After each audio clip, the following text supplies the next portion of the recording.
Thank you, ladies and gentlemen, for being here in your public service. My grandfather was stationed in the Pacific before the atomic bomb was dropped. He knew he was in a pivotal moment in history. Fortunately, he was asked to take leave right before the bomb was dropped, and he returned to Jacksonville, Florida, where he resided and raised 4 children, one of which is my mother. He and his fellow heroes had to make the ultimate sacrifice and endured incredible emotional trauma and lost, obviously, a ton of good friends in World War II.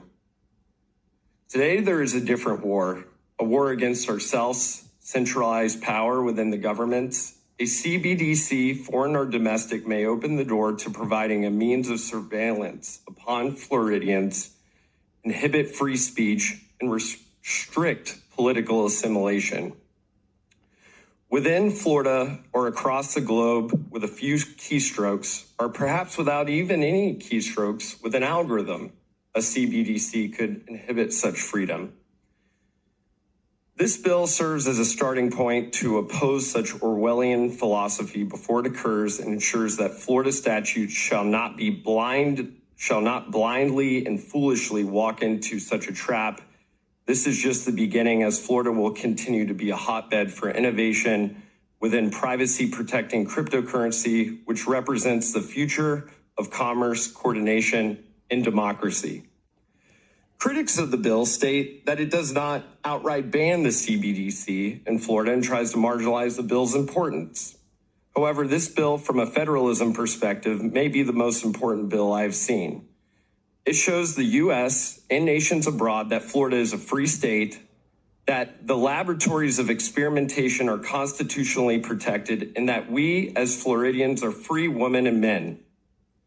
A government CBDC, foreign or domestic, is the antithesis of the most revolutionary experiment of my generation, cryptocurrency.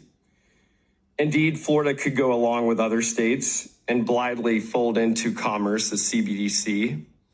However, has the federal government not already received enough power? They print the money. We have charter banks, bank secrecy acts, anti-money laundering rules, with a whole other provisions that Floridians must abide to interact with the U.S. dollar.